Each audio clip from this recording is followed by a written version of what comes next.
जवाहरलाल नेहरू भारत के पहले प्रधानमंत्री थे। वे महात्मा गांधी के सहायक के तौर पर भारतीय स्वतंत्रता अभियान के मुख्य नेता थे, जो अंत तक भारत को स्वतंत्र बनाने के लिए लड़ते रहे और स्वतंत्रता के बाद भी 1964 में अपनी मृत्यु तक देश की सेवा की। पंडित संप्रदाय से होने के कारण उन्हें पंडित नेहरू भी कहा जाता था, जबकि बच्चों से उनके लगाव के कारण बच्चे उन्हें चाचा नेहरू के नाम से जानते थे। जवाहरलाल नेहरू का जन्म 14 नवंबर 1889 को इलाहाबाद में हुआ। उनके पिता मोतीलाल नेहरू एक धनी बैरिस्टर थे। उनकी माता स्वरूपा रानी, जो लाहौर में बसे एक सुपरिचित कश्मीरी ब्राह्मण परिवार से थी। जवाहरलाल 3 बच्चों में से सबसे बड़े थे, जिनमें बाकी 2 लड़कियां थीं। उन्होंने अपनी स्कूली शिक्षा हैरो से और कॉलेज की शिक्षा ट्रिनिटी कॉलेज लंदन से पूरी की थी। इसके बाद उन्होंने अपनी लॉ की डिग्री कैम्ब्रिज विश्वविद्यालय से पूरी की। जवाहरलाल नेहरू 1912 में भारत लौटे और वकालत शुरू की।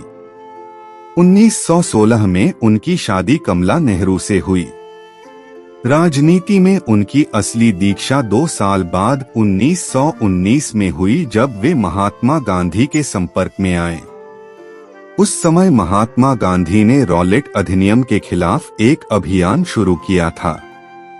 नेहरू महात्मा गांधी के सक्रिय लेकिन शांतिपूर्ण सविनय अवज्ञा आंदोलन के प्रति खासे आकर्षित हुए। 1926 से 1928 तक जवाहरलाल ने अखिल भारतीय कांग्रेस समिति के महासचिव के रूप में सेवा की। दिसंबर 1929 में कांग्रेस का वार्षिक अधिवेशन लाहौर में आयोजित किया गया, जिसमें जवाहरलाल नेहरू कांग्रेस पार्टी के अध्यक्ष चुने गए। इसी सत्र के दौरान एक प्रस्ताव भी पारित किया गया, जिसमें पूर्ण स्वराज्य की मांग की गई और 26 जनवरी 1930 को लाहौर में जवाहरलाल नेहरू ने स्वतंत्र भारत का झंडा फहराया। गांधी जी ने भी 1930 में सविनय अवज्ञा आंदोलन का आह्वान किया। आंदोलन काफी सफल रहा और इसने ब्रिटिश सरकार को प्रमुख राजनैतिक सुधारों की आवश्यकता को स्वीकार करने के लिए मजबूर कर दिया। नेहरू जी भारत की दुर्दशा देखकर स्वतंत्रता आंदोलन में कूद पड़े। उन्हें गांधी जी का उचित मार्गदर्शन प्राप्त हुआ। वे कई बार जेल गए। उन्होंने अपना पूरा जीवन देश के उत्थान में लगा दिया। प्रधानमंत्री के रूप में उन्होंने भारत को प्रगति के मार्ग पर अग्रसर किया। 27 मई 1964 को सुबह के समय जवाहरलाल नेहरू की तबीयत अचानक खराब हो गई थी। डॉक्टरों ने बताया उन्हें दिल का दौरा पड़ा है।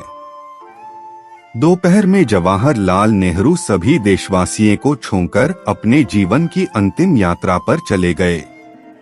उनके जन्मदिन के अवसर पर 14 नवंबर को बाल दिवस के रूप में मनाया जाता है।